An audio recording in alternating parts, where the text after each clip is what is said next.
everyone, I'm Captain Logan. And I'm Eric. And today I made Eric watch Poltergeist. Eric, have you never seen Poltergeist before? I don't know. Are all your picks like big horror movies that I've just never seen? Well, for this month, yes. Yeah, that's what I mean. Yes, yeah. Because, you know, Field of Dreams, that horror film that you'd never seen before. Yeah, he walks by in the rows. Yeah, I don't know. I have such weird taste in horror. I'm more a monster guy than I am a horror guy. And so, like, earlier today I was watching, like, an obscure Hammer Dracula movie, but I've never seen Poltergeist. Although so far my two picks have been about the afterlife and human beings going to the afterlife. It's true. I just realized I feel that. like you're trying to tell me something. I don't know what yet. I don't know. Read the Boat Rocker, it'll all become clear. So, this month, Eric and I are going to do as many of these as we can.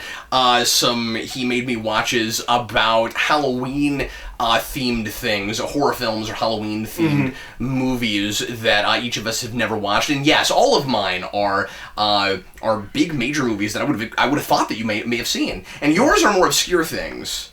Yeah. Than that. Anyway. Yeah. They're all kind of more obscure, yeah. But anyway, so I have picked 3. Eric has picked 3. We're going to try to get through all of them. And if that doesn't happen, we might,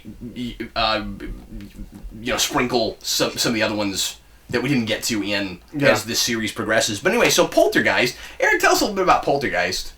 Or do I talk about Poltergeist? No, I forget how we do this show. Oh, that's right. Whoever brings Dan does the summary. Yeah, that's right. Okay. Because it's backwards on DS9 Bab 5. Yeah. Okay, so Poltergeist, 1982.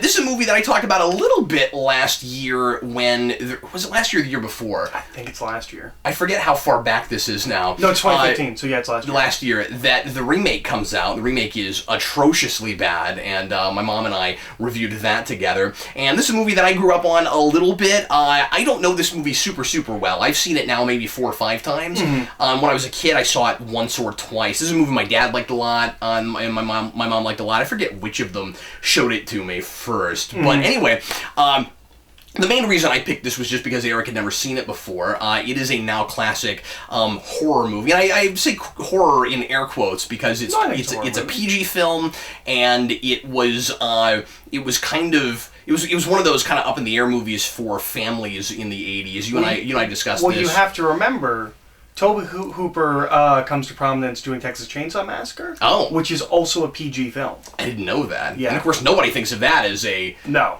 As a dodgy, maybe it's okay for your kids, maybe it's not kind of movie. Just with just on title alone, really. But with Poltergeist, this was, I think, a movie that some kids grew up with. It's kind of like Gremlins, I think. Yeah, and I think Gremlins is more that way for people than Poltergeist is. But it was interesting as we were watching it, we were trying to determine if we thought this was a thing that my 6-year-old could handle. And I'm not going to show it to him, but we were just thinking. And it's really based on 2 scenes. Other than that, other than those 2 scenes, I think it's the good kind of scary. It's all like implied and tonal. But that could make it worse for a kid, and that's why I don't entirely know for sure, because it's domestic and it's happening to you in your house, and like if I go in my backyard, the tree might eat me, and there might be bodies buried under the floorboards. Well, that's just good rational advice.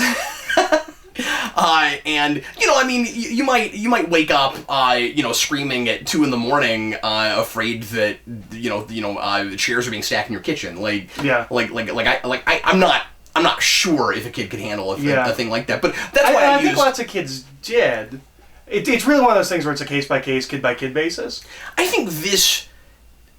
Well, okay, I don't know if I'm right about this. I think it kind of starts as more of like a supernatural thriller and becomes more horror-esque later, kind of as it goes along. Because there's some sort of like cheap and like well shot, but kind of cheap near jump scares toward the beginning, where you do that typical horror thing of it's not really a scary thing that's happening yet. Like all of R.L. Stine books until you get to the last 10 pages. And then by the time you get toward the end, really from the guy who rips his own face off, which doesn't actually happen, but in his mind it does, until the end, it's much more of a horror show at that point. I think this is a great training wheels horror movie.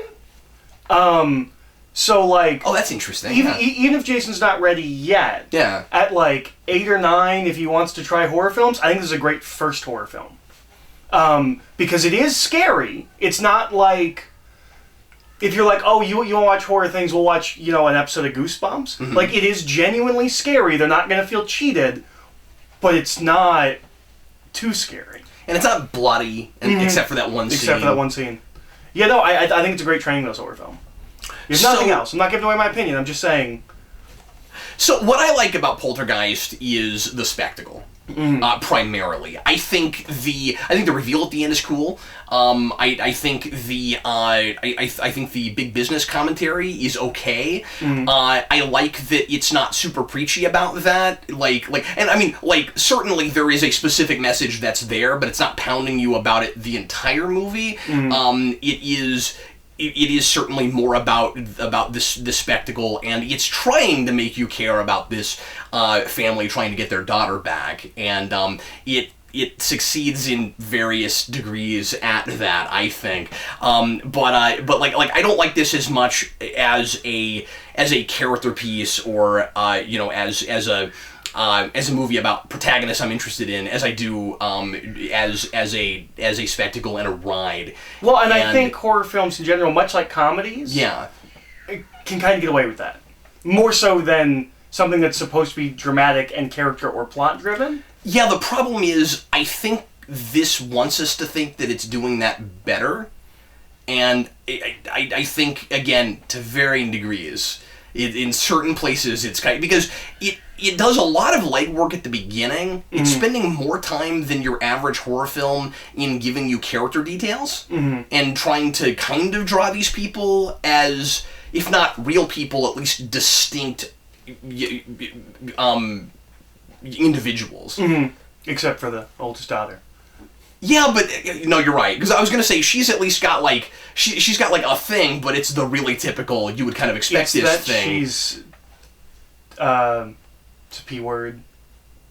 I don't know what you're saying. Promiscuous. Promiscuous.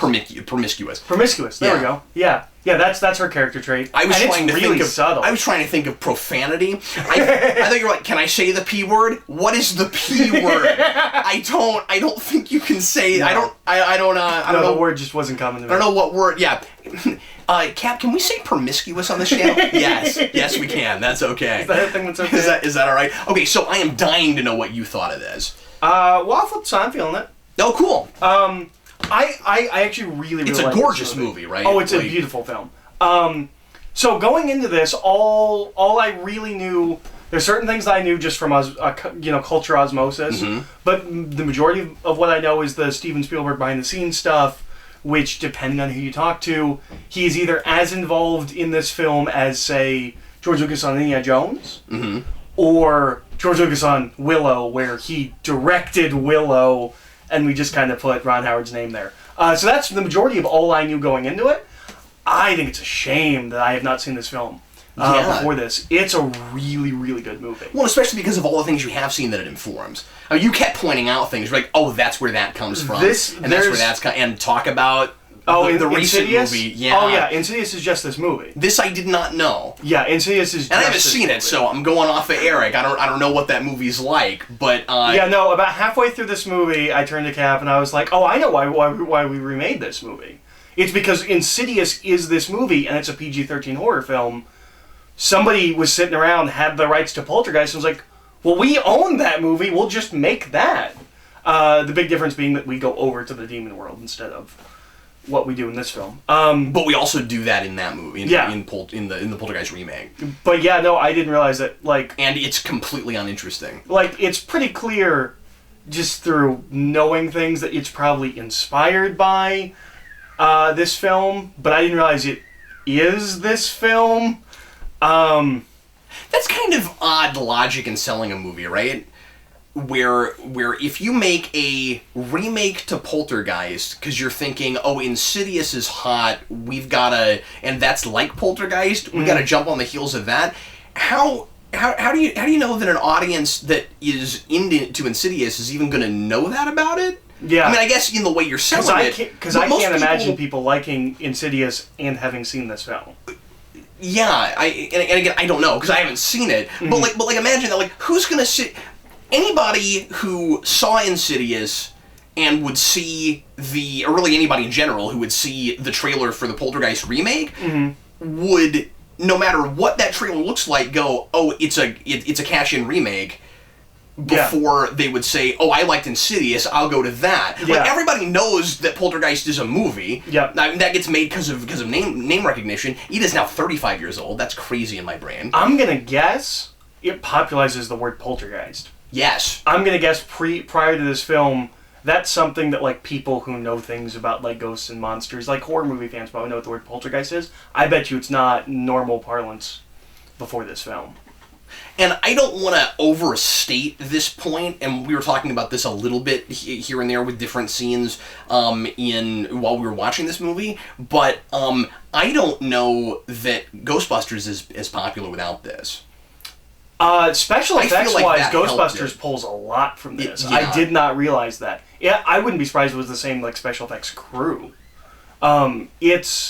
It's not that it looks this, like, it's shot very differently, and it's different kind of tone, but I think the special effects... Well, and remember... Ghostbusters borrows a lot from And remember, this. Ghostbusters comes out just 2 years after this film. Yeah. Yeah, no, and it I makes didn't you wonder realize if this that. doesn't have something to do with why that movie got made. Yeah, that's... Like, why it got greenlit. That's entirely possible.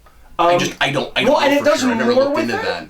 Like we get like a big scary ghost But like monster to your in this. point with the popularization of the word poltergeist, Mm-hmm. like I think all that lingo in Ghostbusters you get away with better because of this movie, because it gets like with the little old lady, they get real technical with stuff. And nonsensical, certainly. And there's a lot of things around this movie where I'm kind of wondering what's pulling from what. Yeah. It just kind of seems to be like the zeitgeist of the time, because the big monster head that comes in, and I said the cyclone thing, those are both Evil Dead 2 things. I don't know which one comes out first. I'm not saying either of them is ripping off. Sometimes we get into these areas of film where everybody seems to be wanting to make the same kind of thing, and so you get a lot of similarities in films. I thought the first Evil Dead was like right around this time, but I think it's I'm not. like 78, 79. Oh, is it 70s? I didn't Yeah. realize that. Yeah, I think so. And you thought Poltergeist was a 70s film. I did. I thought Poltergeist was a late 70s film. I didn't realize this comes out the same year as E.T. Mm-hmm. They're a week apart. Yeah. I would have assumed, and this is, I guess, coming from what I knew about the production history and background stuff, I would have assumed it was earlier in Steven Spielberg's career. I would have assumed it was maybe even pre-Close Encounters. But It is interesting that he would make those two things at the same time. But then visually, at least, you can draw parallels between this and E.T. Certainly, yeah. Especially with like lighting effects and yeah. stuff. Oh, yeah. Well, and Atmosphere and the way that we build suspense is real similar. yeah, well, and Close Encounters also uses light similarly. That's kind of my favorite thing about early Spielberg movies, is just like the way we deal with strobes and stuff. Well, and Ivan Reitman said on the Ghostbusters commentary that the light behind the door in Dana's apartment, that's intentionally like Close Encounters. Like, he's like, I saw Close Encounters and they did some really cool stuff with light. I thought I could do something like that. And there's shots like that in this. Yeah. Oh, there's a lot of shots like that in this, especially the closet. Yeah, yeah. So I have one issue with this film, and that... You only have one issue with this film. Well, I mean, one big issue. Yeah, sure. Everything else would be like little nitpicky stuff. Yeah. Because overall, I enjoy the film. I really like the ending and the big spectacleness of it. I don't fully understand the rules of this world. Yeah, I don't And okay, there's kind of two And things. I feel like the movie can't really either, right? Yeah, but I feel like I should be able to understand. Like, even if the characters don't know what's going No, that's on, not what I mean. should be I able don't to... think the movie knows. Yeah. No, I don't think it does either. It's just doing... Now it could be that there's stuff that they're just not communicating real well. Yeah, yeah. Well, and I feel like that happens a lot with horror. But the big thing is, if she cleans the house, why does all this happen? Well, that's not my issue. Is it not? Okay. No, okay. So we were talking about that as we were watching. Yeah, well, I think she's just bad at her job. But there's I don't want her to be, though, is the thing. Yeah. But that's the only way that third act works. Yeah.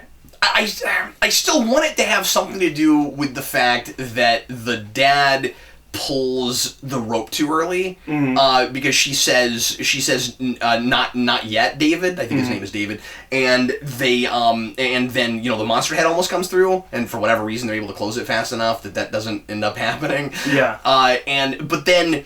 So I thought maybe it had something to do with that, where like there's an opening that they don't realize is still open or something. But I feel like if she is, able to read things the way she can read things, she would know if she really cleaned the house or if there was still a presence there. Well, there's a potential answer, maybe.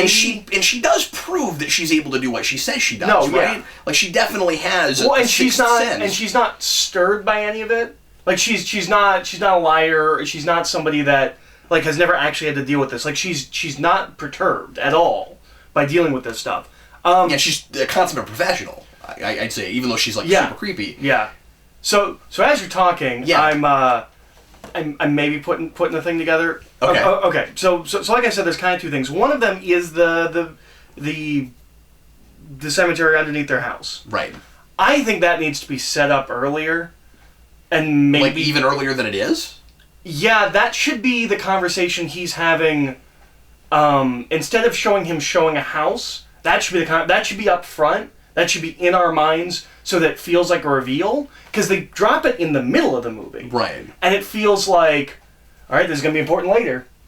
I feel like that would feel less so if that was just the business conversation he's having at the beginning of the film. And then it happens to come back at the end. Okay, may I suggest that it is seated earlier, but you have to see the film twice before you would realize it, and so then maybe it is kind of a problem. Okay. And, and I don't know if you'll agree with me when I say this. I think that, like not the fact that the cemetery moved and they built the house there, but I feel like they're trying to give us clues about this mystery that we don't even really know is a mystery until a little bit later. I mean, it is a mystery as to why is this happening to us, but like when you're watching a horror film, you're not always really concerned with that. Yeah. It's more just, okay, this house is haunted, move on. But we make a distinction, and this is definitely well before the halfway point. I mean, this is really the beginning of the second act.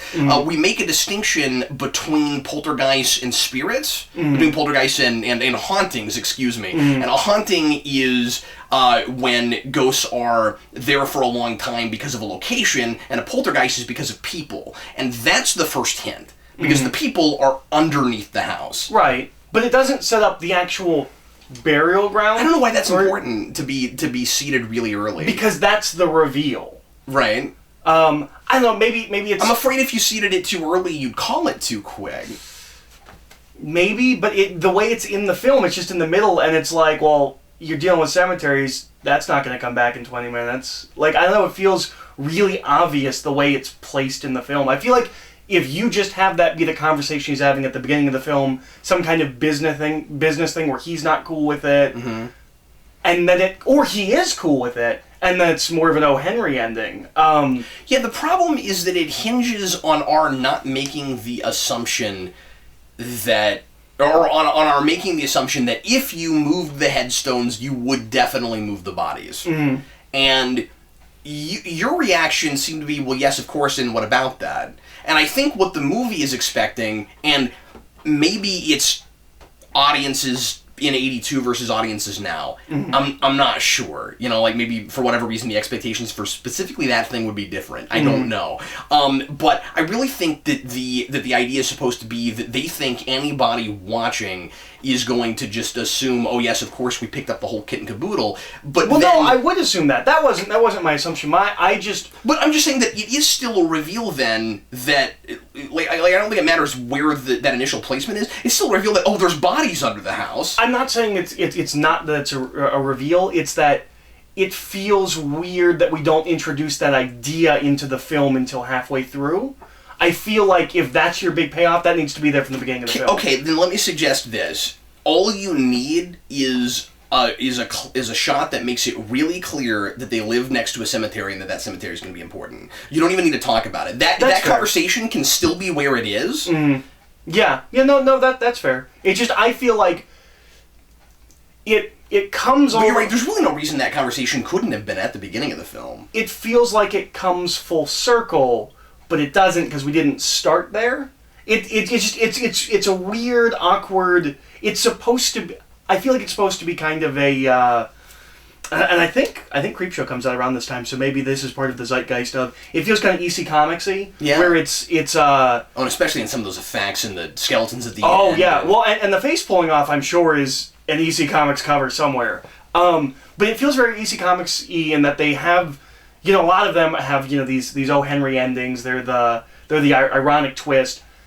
And it feels like it's supposed to be that. Especially because his boss is there. It feels like his boss is supposed to have this, like, what have I done? I don't feel like it resonates as much because it's... That's fair. That should. It should be the thing of the film. I can see that. What if? And I mean, okay, so this is rewriting the movie territory, but might it have been a little bit more effective and a little bit more interesting if we got that at the beginning of the second act, and if he's having that conversation with his boss, and the idea is, no, you guys don't have to stay in your house after whatever horrible thing has happened. We're gonna build you a new one over here. Yeah, and like it could have been quicker. Yeah, I don't know. That felt weird to me. And the other thing is when we have the Exorcist lady come in. I was glad she didn't die. Yeah. I was expecting her to die, and I might have rolled my eyes at that because that is the Exorcist thing. And it's also what happens in Dragon to Hell, which is years and years and years later. But that's kind of a trope, I think. So I like that she didn't die. Here's the thing that is either a problem or makes complete sense. Maybe we can talk through it. Sure. So she says that there's a bunch of spirits, but that there's something else there. The Beast. Yeah. There's this big dark thing. And we talk it up like we're going to do something with it. Yeah. So here's the thing. She cleans the house, and all the spirits come up, and they're worse than ever, which makes the Beast seem like it wasn't that big of a threat, and it has nothing to do with the climax. Yeah. Now, here's a possibility where it makes sense. Okay. That I thought of while you were talking about the cleaning the house. Maybe what she does is she cleans the house and gets rid of that entity and thinks that everything went with it. Because she doesn't know that the bodies are buried underneath the floorboards, so she would think it is clean because that Beast thing doesn't come back in the ending. So that is in fact gone. She'd still sense something is my thing. Yeah. And also, isn't the source for a lot of it still in the closet? Like, it's really hard not to just read that ending as they're trying to fake us out to make us think the movie's over. Yeah. And that's somewhat effective. Yeah, well, because we got to the end, and I was like, that was a really simple ending. Like, and I don't know, like, I was trying to figure out if I'm disappointed by the ending or not. And then as soon as she turns on the bathwater, you're like, oh, I know where this is going. Oh, yeah, I've seen Ghostbusters too, I know. Although you probably expected slime in that bathtub.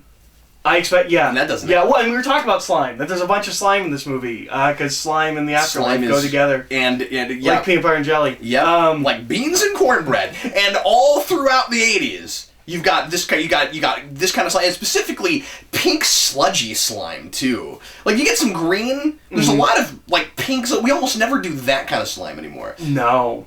I haven't seen that in a good long time.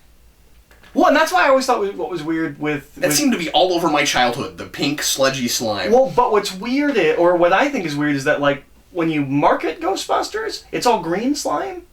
Yeah. But it's not in the movie. Only Slimer's green, and even Slimer. he doesn't leave green slime. When Venkman's slime, it's the same slime as everything else. That's true. It's a weird good point, yeah. Okay, so let me tell you what my favorite thing about this movie is. Maybe green just looks better in animation. Maybe. You know, because whenever you have slime and on in boxes, it's easier to have like a big green splash on like the boxes for the Sure, toys and but I'm just suggesting like in, because I haven't watched it in a long time, but like in real Ghostbusters, anytime they have slime, it's probably green. I think it's whatever color the ghost is, but I might be wrong. Oh, okay. But so my favorite thing about this movie is it solves the problem that all haunted house movies have. Why don't you move? Yeah. Why don't you leave? They can't. Her daughter, their daughter is in the walls. Yeah. That's great. It gives them a reason to stay so they don't feel like idiots. And it gives you specific stakes where it's not, and it's also not a picking off each character throughout the movie kind of thing. I mean, yeah. and that's maybe, I don't know if that would have been really unusual yet, but just looking back at the history of horror films, that's a little unusual. Everybody makes it. The only person that we lose is the jerk business realtor guy. Mm-hmm. I think he dies. I'm not even 100% positive. I know he's about there that. when the house starts And he gets collapsing hit. in. Yeah. But again, that adds into the OHenry ending. Like, it feels like a comeuppance for a guy that we didn't really set up a comeuppance for. Like, we just set that up. Anyways, but I love that. The other thing that I really love is we have a slight time jump from when they realize there's stuff weird going on and when they go to the actual, like, paranormal investigator type people. And they all change in appearance. You know, he's got the black rings around his eyes and stuff. I love the idea of, like, living with a poltergeist. Yeah. Like, I love that it's clearly been a bit of time. And they can set their watch by everything. Yeah, they've adjusted to it to some extent in the same way that, like, you adjust to, like, a defect in, like, electronics. Yeah. I thought that was such a fun... Or you just get used to an infestation you can't get rid of. Yeah. I thought that was a lot of fun. Mm-hmm. Well, they're really creative with really everything the poltergeist does, I think. Yeah. Or the poltergeists do. Yeah. I should say. I mean, I question the kid being afraid of the tree he just climbed.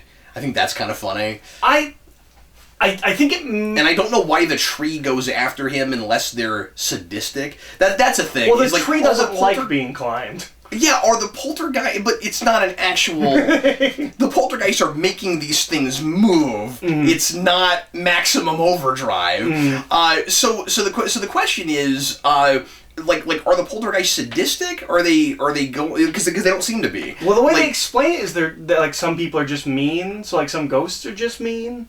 But, like, do they observe these people and even understand what it is that they're doing? And that's where we get into, I don't really know what the rules of this world are. Yeah. I'm not 100% sure how much they're cognizant of what they're doing to these people. Yeah. Well, and that's a problem with all ghost movies. Mm-hmm. We were talking about that while we were watching. Because you want these things sometimes to be personal, but then it becomes difficult within the mythology to make that happen. Yeah, I see... I don't want to rewrite the movie. Yeah. I think it works a little bit better if we open with a discussion about the Indian burial ground and he's cool with it. Well, and this is burial ground. I don't know why you gotta quit saying. I know.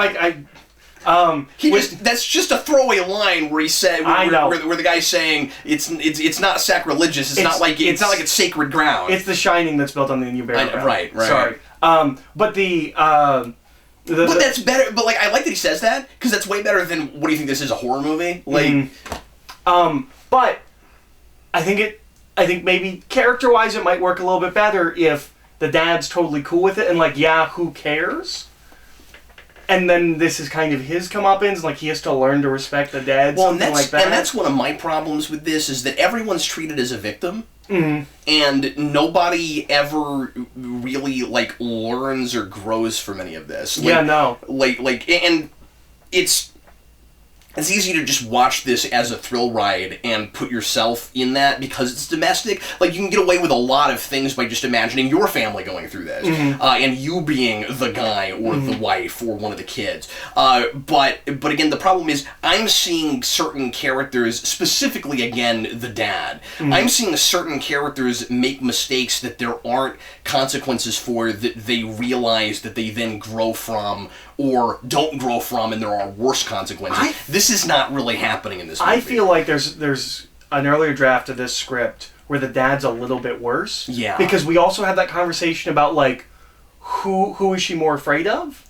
Yeah, we don't do anything to seed that. You're right. Yeah, I mean, on one hand, it might have been good to have a scene early on where even if he's somewhat justified, he kind of berates her for something she does. And on one hand, that conversation is totally human.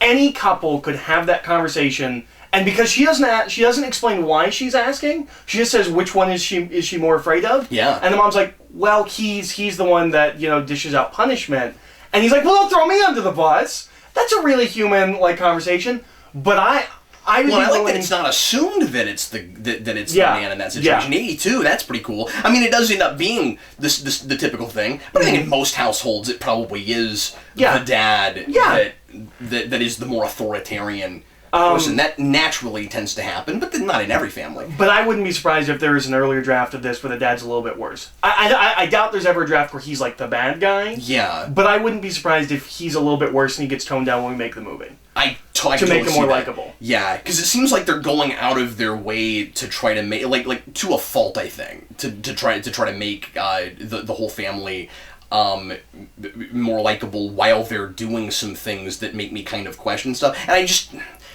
I don't like the mom very much. Yeah. I mean, there are scenes where I think that actress is really good, and there are scenes where I think she's just really over the top and cheesy. And I didn't think she was as bad as you do. Really? Okay. I think she's all right. Maybe it's because I've watched a lot more horror movies than you. I'm more accepting of bad acting. And some of it's in the writing. Even for this material, I don't need "she went through my soul." Yeah. That's going too far. I don't know how you act that scene though. Like I don't put that on her. No, that's what I'm saying. Is that some of it is the writing. There was something. So you think?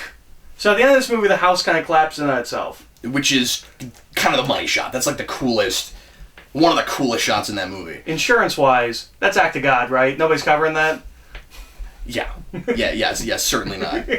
Well, and his boss dies, so who knows what he's getting after this, right? Like, dude, I don't know if he's getting that house built somewhere. I don't know. He can get a job anywhere he wants. He sells 42% of the homes in their town, unless there are 3 people working at that realty firm. Okay, that's amazing. Yeah, but the problem is your house got sucked in a vortex. I don't know if I want to buy a house from you. Well, you don't lead with that. Well, no, that's true, but that's going to be on the front page tomorrow and for the next month. Oh wait, no, you're that famous realtor whose house got sucked in a vortex. Do they deal with that in the sequel? Does Craig T. Nelson come back? I don't think... No, I think he does. I can't remember if it's him or if he's recast. I haven't seen 2 in 20 years, so I don't remember. But another thing I want to mention I know she's got ESP, and I know that the villain in that is a villain with a face. That there's actually a creepy, and he's great. There's actually like a creepy, scary guy that's behind all the poltergeists. Oh, that's cool. In that, or it could be really stupid. I don't remember. I don't remember this, if that's cool or not. I feel like that's a thing that I would immediately kind of raise my eyebrow at if this was a movie that came out now, and then we heard that in the sequel. Oh, now it's gonna be like your stereotypical bad mustache twirling bad guy with a face. Well, but initially I like that it's different. That it's different, yeah.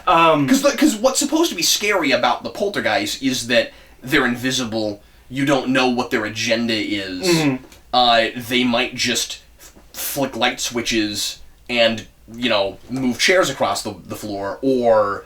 Oh, and, that's a question. It seems like they're maybe, drawing from some things... We'd have to do research. But it seems like they're maybe drawing from, personal accounts that people might in real life claim they've had with something like this, with hauntings.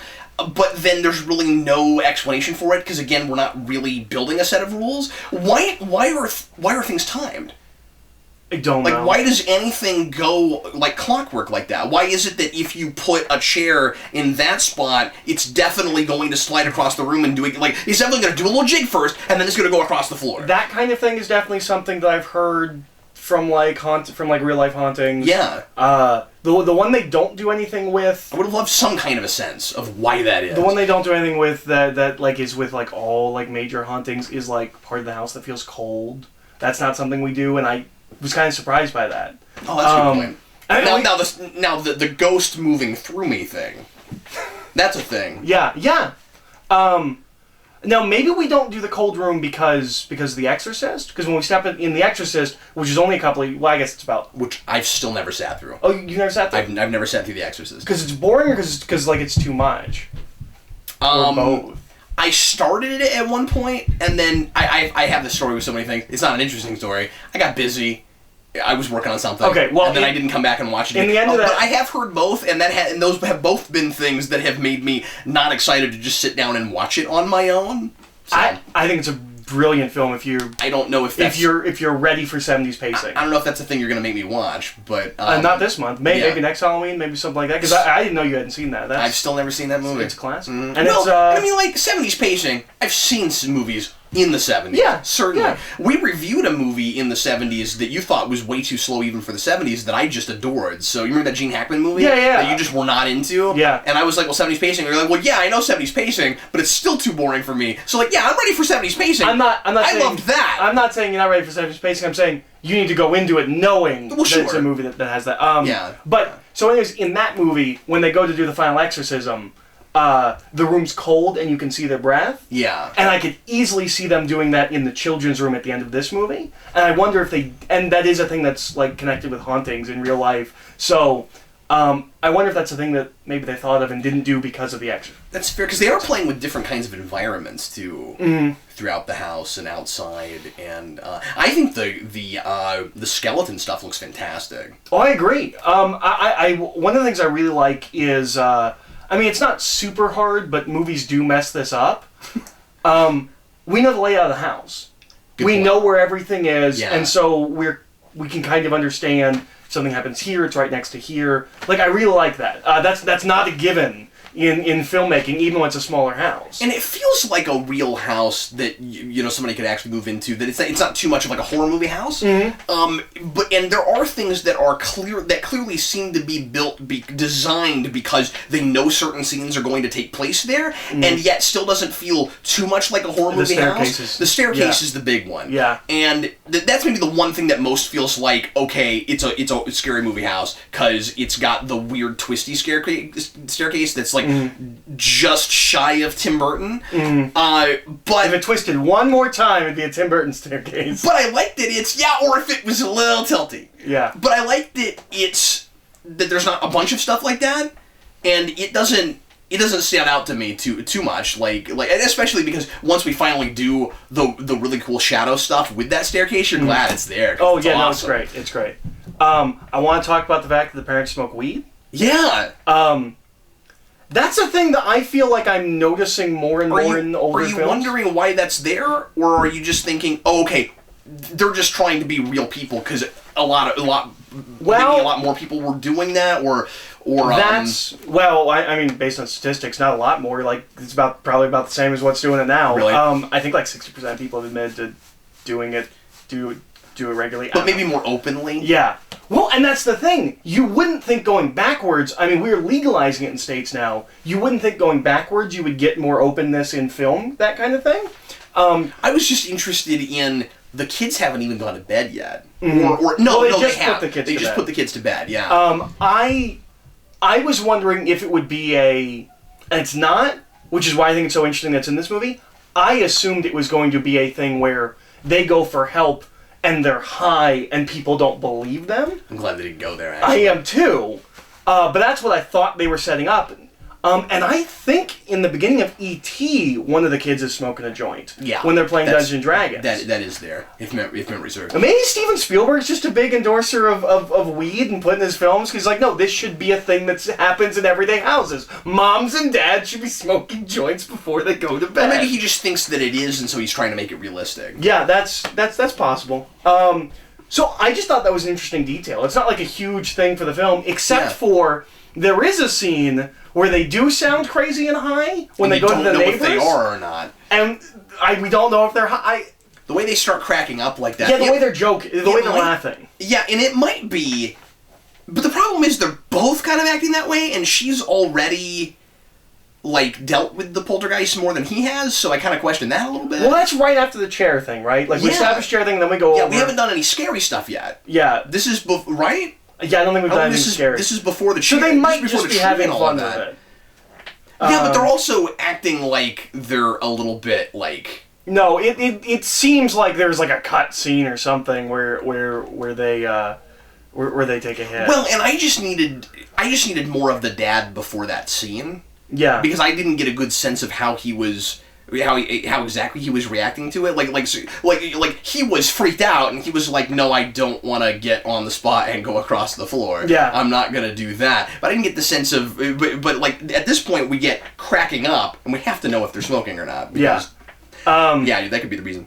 Well, and I think, isn't the last shot before we cut to that, him, sitting on the floor, oh my god, what's happening? He says that look in his face? Yes. Because they do it with the chair, and then they do it with the daughter, and I love that she gets up and she's like, that burned? I bet you that's an improvised line she says on the day, because it actually did, hurt a little bit. I bet so. But it's a great little detail. Well, and you got to give the mother credit if that's the case, because she immediately reacts to it without a hitch. Yeah, she's just like, yeah. She's like, oh, sorry about that. Yeah. Yeah, it's great. No, and that's... Well, and the little girl is amazing. Yeah, she's really good. Like, I don't think this movie works if there's not something a little bit off kilter about her. Because early on, like I like how slow it is at the beginning. That's a thing I wondered if you wouldn't complain about before you saw the whole movie. I thought you might be watching it and going, okay, let's like get on with it. I like how, because the first time I saw it in recent years, I had that reaction for a minute until I realized why we were doing it. And I like the way we're building up to what you know is going to happen because you're watching a film called Poltergeist, and because you probably saw the previews It's with famous things for being moving a around. scary movie. But even like when it came out, but I like that there are things that the little girl is picking up on, and she's like talking to herself and talking to the poltergeist, and there are a number of things early on in the first couple of scenes that could be nothing or could be the poltergeist. I think that's really smart, and so I like that it's building in that way, and that we're taking our time so much as we are. Yeah, I honestly I think more horror movies should work like this, and we used to do horror movies like this where you spend the first act mostly setting up your characters so that you know how they'll react to the situations that are coming. We don't do that anymore. That's first 10-15 minutes thing. So no, that's doing a good job of establishing some things about the poltergeist. Well, and the thing, and I think the thing that works, because I've seen plenty of horror movies where they pace it the same way and it doesn't work. Yeah, they're inherently likable. They cast well. Like, I like Craig T. Nelson. I like whoever plays the wife, for the most part. The kids are fine. I mean, overall, I like them a little bit less than you do, but you're right. They're at least trying. You don't mind being with these people. They're not either insufferably terrible and you're waiting for them to be terrorized, and they're not insufferably boring. If I'm holding it mostly to horror film standards, of horror films I've seen, then yes, absolutely. Yeah. If I'm comparing it to regular movies, maybe not so much. Yeah, I made the statement about 25 minutes in when we were watching. I kind of want to just replace this couple with the couple from Field of Dreams and just make this the sequel to Field of Dreams. But anyway, Field of Nightmares. And I realized that movie comes out, 7 years after this. But yeah, well, and maybe that's why I'm a little bit more like accepting of the wife and things like that. It's just, I am putting this on a horror film standard. I've seen a lot of bad horror movies, so... But that's a credit to it, that it's teetering on the edge of a regular dramatic thriller and a horror film. Yeah. So that's part of why I feel like I can almost ask for a little bit more character dimension and a little bit and a little bit less typical. There's certainly some typical to some of those characters, especially a teenage kid who just does nothing and has nothing affect her. She stands around and reacts to things. But we do stuff with both of the children, and with the parents, and the little boy is really good. Yeah, he is. And he feels very like his reaction to all of this and the conversation that he has with the lady who comes in to inspect in the first place is really real, I think. Except for how he treats his sister after she just got... Oh no, that's hilarious. But the exchange in that scene, that's really good. No, it is. And I think he plays it really... That feels like a conversation that you would have with a kid of that age. Where it feels like what his perception would be, having not lived a lot of life yet and not completely understanding how stuff works. And it made me wonder how much of what she's saying is exposition, because I read it almost entirely as exposition, but I also wonder if I'm not supposed to, if that is supposed to be a children's simplification of... It's great if it's both. Yeah. Because then we're getting it through the eyes of a child, which is great because it's a child that, the dilemma is, it's a child that's been kidnapped by poltergeist. But yeah, we got to talk about that hilarious, that unintentionally hilarious line at the end that accidentally throws him under the bus if you think about it too hard. Yeah. Where they're still in the house. They just got the girl back. We have like kind of a false ending where we get the girl back. It seems like we've defeated the enemies, and we've moved most of the stuff into a They moving say truck. They're moving that night, but for some when the reason, dad gets back. There are certain random, like intentionally placed items so we can use them in the house that they've left. When we cut to the older sister, and that's real manufactured. She's got boxes and stuff, and again, because she's the older sister, we don't do anything with any of that. Yes, but the truck isn't even outside Why haven't anymore. they moved those out? Yeah. So it's just set dressing, and we're not thinking about that. We're not being smart about that. Yeah. The clown is still out. I don't know why. I feel like you have put that in the box. There's no reason that specifically should be out. Yeah, especially if the kid's scared of it, and we know he's scared of it. The toy Vader helmet is still out. Mm-hmm. Whatever that is, if that's a box for figures, or I'm not sure. That's what it is. I think that's what that is. I'm not sure what that is. By the way, the period collectibles and stuff are really cool. That's one of the things that I always remember about this movie. I'm going to be interested. He's a Star Wars kid. All of like obviously it's Star Wars because it's Spielberg and he works with Lucas. I'm going to be interested to see if you have a similar thing with Monster Squad, because that's one of the big things I have with Monster Squad. Oh, okay, cool. Is that it's a real period collectibles thing. And something we noticed is that retroactively it's interesting that there's Star Wars stuff and there's Marvel stuff. Yeah. He's reading a Captain America comic? Yeah. I meant to go grab it. I think I have that issue. Yeah. It's 259. Yeah, we looked it up. And we thought that was pretty cool. And I remembered that, but I never actually looked into what issue it was. Yeah, we can I should actually look even farther into that and see if that power rather informs the movie at all. Because it probably does. No, it might though. I always look into that kind of stuff because sometimes you'll be like, oh, so like Captain America fights a ghost. Sometimes, like intentionally or otherwise, like it'll weirdly parallel the film or again inform it in some way, or intentionally, like you said, like we went for a ghost issue. Mm-hmm.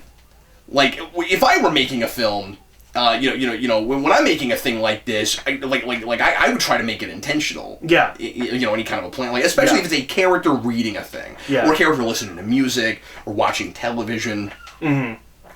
That kind of thing. Yeah. Like if I was doing that, for instance, that Mr. Rogers thing at the beginning. I love Mr. Rogers, so I had to bring this up.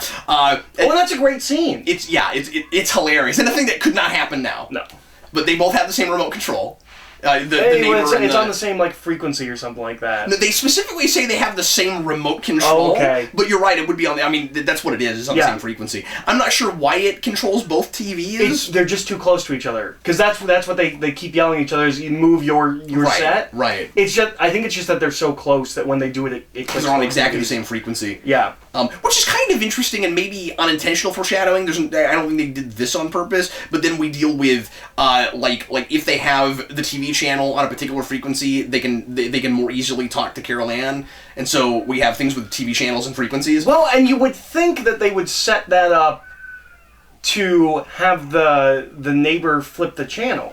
Oh yeah, that would have been good. Maybe that was in an early draft or something. And then them be angry they because should have done that because he keeps flipping channels and they're trying to talk to her. Yeah. And it's and like it's you play it for suspense. Where like if he keeps changing the channel, she's gonna go into the light when she's not supposed to, or she's gonna go. But they're not going to the light when she's supposed to go in the light. There are a lot of like... What we're doing with the light is weird. When you ask, anyway, the whole reason we started this whole thing was to mention that the little boy has this hilarious line where he's playing with his sister on a bed that they have just the day before, I think, or maybe a week before, that they've just gotten back from. And it seems like she's gone for at least a month, if not a couple months. If not longer. Yeah. And he says they're fighting over toys or whatever game they're playing or something, and he says, "Get out of this universe," and that just absolutely cracked me up. And I turned to Eric and I was like, "Get back on the TV where you belong." It's like, that's so funny. She was on some ethereal plane, and she was out of this universe. She was out of this universe. Yeah, you don't say that to your sister who just got kidnapped by Poltergeist. And taken to purgatory. Anyway. Well, I mean, to be fair, that's not a lesson you would think to teach your kids before it happens, so... I mean, have you told Jason not to talk to Freddy that way if Freddy gets abducted by Poltergeist? Well, it's not a thing you think to teach your kids. It's certainly a thing that a kid might say. Yeah. But I think it's hilarious that it's there. Yeah. So, when you get to the very, very end, you have the great bit where they go into the into the hotel room. And you think the movie is just over. And it lingers for a minute, and you're not sure why. And I always loved this. And then the dad takes the TV, and he pushes it. Yeah, the one that's in the hotel room. And it's raining. Yeah. And he pushes it outside. It's on rollers, and a lot of hotel TVs were on rollers. And he pushes it outside and closes the door, and we get the credits over a back pan shot. It's great. But that's hilarious. That's a great gag to end on. But it almost, like, if you weren't compelled at all by this, or like you weren't like outside of even like the family drama, you didn't even like care about the spectacle, and it just wasn't your bag. I could see a person, and I don't feel this way, but I thought of this. I could see a person complaining that it feels like they watched an entire movie for a punchline. Okay. Because the whole thing could play as just a setup for that punchline. Except that we stopped dealing with TVs pretty early. Well, I think the reason that... I think the reason we end on that is because it is a family movie, theoretically. And we were much looser with that in the 70s and 80s, what we would let our kids watch. You want to go out on a high fun note. Yeah, you don't want people to go home feeling depressed or scared. You want them to have a good thrill ride while they're there, but you don't want them to go away on a down note. Well, and you also don't want, if any kids are seeing it, you don't want them to walk away like freaked out, and that might actually help to satiate. Yeah, I think so. I think that's why you end this movie laughing that at way. the end. And this is a movie where it's entirely appropriate for the audience to be laughing at the end. Yeah, yeah. I mean, you laughed out loud. It's a funny. It's a really funny gag. Yeah. That I did not expect. So yeah, no. It also gives him a little more character too. Yeah. That like he's got a personality. Yeah. We don't do that enough in like that's almost, and I know this is earlier than that. That's almost a Joss Whedon move. He would have done that scene. Yeah, yeah. Joss Whedon's definitely seen this movie. Oh yeah, sure. But no, I thought that was a great note to end the film on, and I think making as a filmmaker, that's why you ended on that note. It's so people go away having had a good time, not having had like a terrifying time. That's part of why. Except for when you're supposed to be terrified. Yeah. But that's the you don't want that to be the sense. Leave on. Yeah. So I think that's how you sell it as a family film. Like it is. It's a thrill ride, but when you get to the end, you're safe. It's a roller coaster. Yeah, that's not to use the overused metaphor of it's a roller coaster, but it's a roller coaster. And importantly, nobody does this, so I'll add to that metaphor. It's a roller coaster in that when you get to the end, you take the straps off and you get out of it.